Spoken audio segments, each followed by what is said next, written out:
This is the Lone Crater YouTube. We hope this video helps.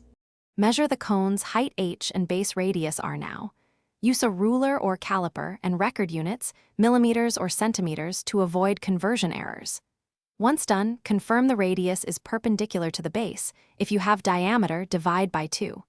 Next, write down numbers and ensure consistent units. Convert if needed. Why this matters.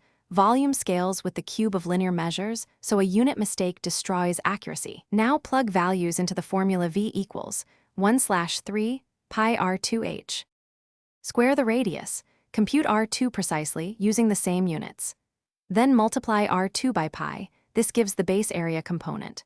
Once you have r2 pi, multiply that product by the height h to get pi r2h.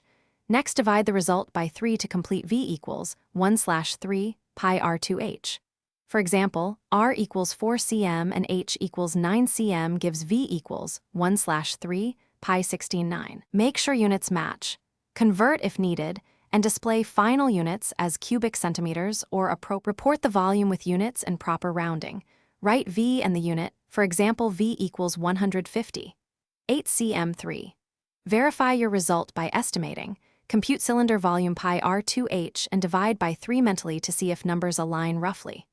Once done, document assumptions, were r and h measured at midpoints, edges, or approximated. If values seem off, check unit conversions. Remeasure radius perpendicular to base, and ensure you squared the radius, not the diameter. Troubleshooting tip. Re-evaluate any diameter to radius. Thanks for watching. Consider subscribing if we helped you.